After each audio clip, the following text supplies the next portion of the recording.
Let's bring in our guest, Tom Gross, political analyst, joining us from Tel Aviv, Israel. Tom, welcome to the program. Hello, good afternoon. Good afternoon to you. Tom, let's begin with symbolism. How important is an address to the Knesset by India's Prime Minister at this time? I'd say it's very important for several reasons. First of all, it's underlining the fact that both Israel and India are democracies in a world where there aren't that many democracies outside of, the G7 or Europe or so on.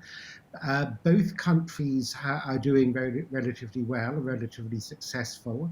I might also add they both have a approximate 20% Muslim minority in both Israel and India, who are relatively well integrated into the societies.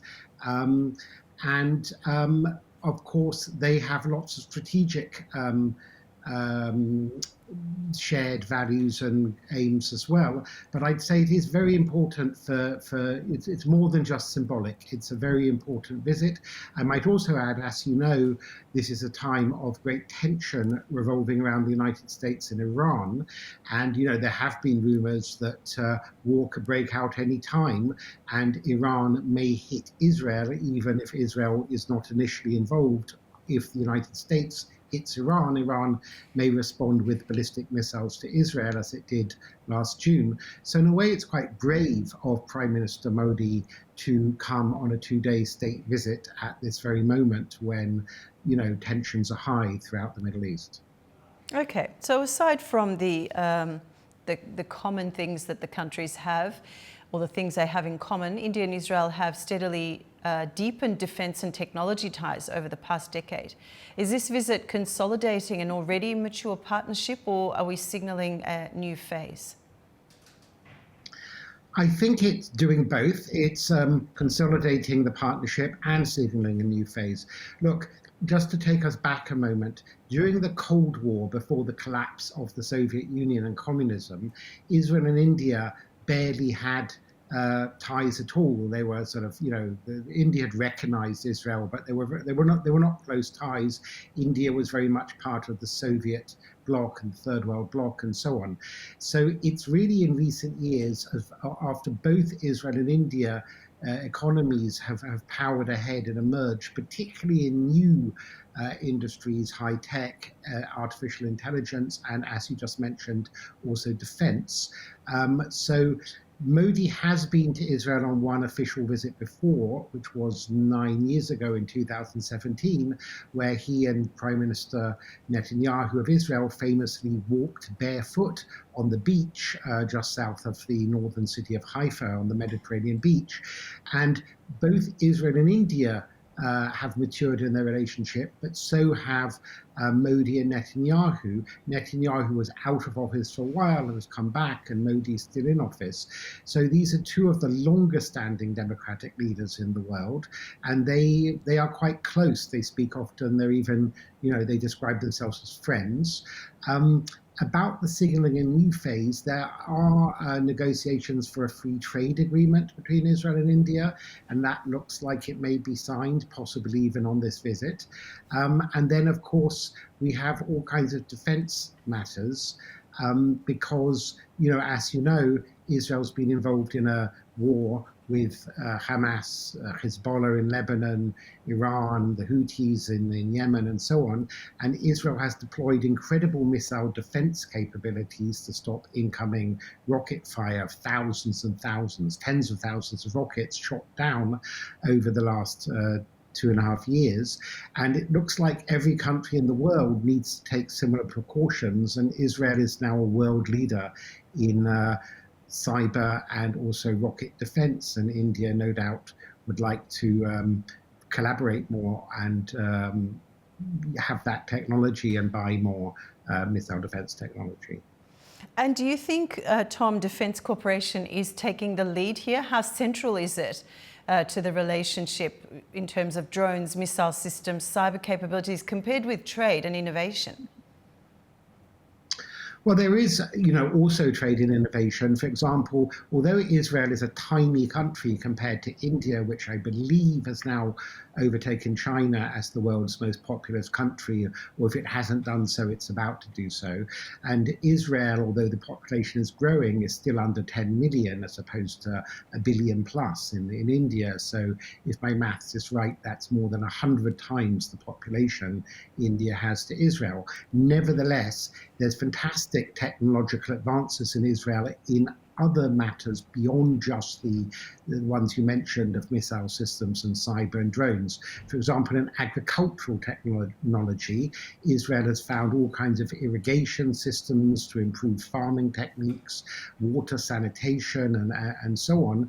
And indeed, on the October 7, 2023 attacks on southern Israel by the Palestinian group Hamas, there was at least one Indian injured that day. There were some killed later because there were Indian agricultural students studying in Israel, in southern Israel, on those very kibbutz that were attacked, learning advanced agricultural techniques to bring back home to India to improve agricultural production there too. So yes, there is definitely an emphasis on defense related stuff, drones and missiles and cyber, but there are also, agriculture and medical and other areas of collaboration. Okay, and Tom, given the ongoing Gaza situation, how does Modi's visit interact with regional sensitivities? Is India treading carefully diplomatically here, would you say? Well, yes. I mean, traditionally, Israel was much more closely aligned with the Palestinian cause and various Arab dictatorships, but it has shifted significantly towards Israel in the last 10 or 15 years, particularly since Modi came to power.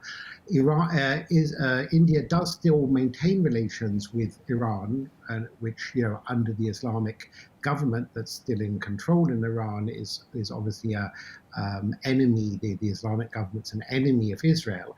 So Modi does have to tread carefully. However, at this point, India is also an emerging superpower, and I think India, both for democratic solidarity reasons, but also for pragmatic and strategic reasons, probably sees Israel as a winner in the medium or long term, and the Islamic government in Iran as a loser.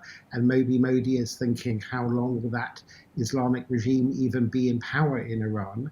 And he's backing the emerging power, which is Israel, as are, I might add, quite a lot of Sunni Arab states like the United Arab Emirates or Morocco have also aligned themselves closer to Israel, at least in part because they see Israel as a vibrant country that's pushing ahead, particularly in new technologies like artificial intelligence. Okay, having said that, Tom, India does maintain relations with Iran and Gulf states as well as Israel simultaneously. How does New Delhi balance these relationships without appearing partisan? Well, a lot of Arab countries, as I just mentioned, are now quite close to Israel, especially the Gulf Arab ones. So there isn't necessarily a contradiction. It might be a bit more complicated regarding Turkey and Iran, because both the governments of those in Ankara and Tehran are not exactly on friendly terms with the government in Jerusalem. So Modi is balancing things. However, India is a big, powerful country, and it doesn't have to worry too much about offending the Ayatollahs in Iran at this point. And it's also got growing self-confidence. I might also add, although it's often not at the forefront, it's not mentioned at the forefront, that India is one of the countries in the world which is both historically and currently has a lack of anti-Semitism or hostility towards Jews, which unfortunately exists in many other parts of the world.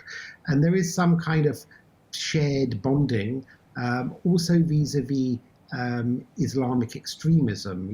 India is predominantly Hindu, Israel is predominantly Jewish. Most of the other countries in between them are predominantly Muslim, and some of those countries are militantly Muslim, or at least there's the danger of militancy, like in Afghanistan and Pakistan and Iran, all of which neighbor India, I believe. I'm not sure about Iran, but definitely Pakistan and Afghanistan.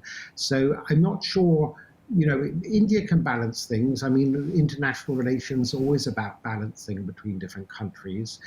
Turkey, for example, maintains relations with both Russia and Ukraine.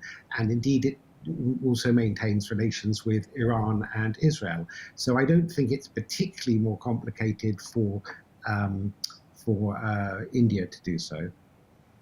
And how might Washington view this growing India-Israel alignment, Tom, with its broader Middle East strategies and Indo-Pacific strategies? I would imagine Washington welcomes it because, India also traditionally has been a little bit close to China and Russia and so on. And anything that locks India into Western allies, to American allies like Israel, is presumably a good thing from an American point of view. And it's Modi firmly making sure he does not want to be too much in what we call previously used to be called the third world, or the global south camp, or the Chinese-led world. And Israel is one of America's closest allies, and I also think it says something for the strength of the relationships. This is Modi's second state visit to Israel, and I don't think he's made that many state visits to two countries. So it's again a sign of the closeness. Okay, Tom, thank you so much for joining us today. I appreciate your analysis. You're welcome. Thank you.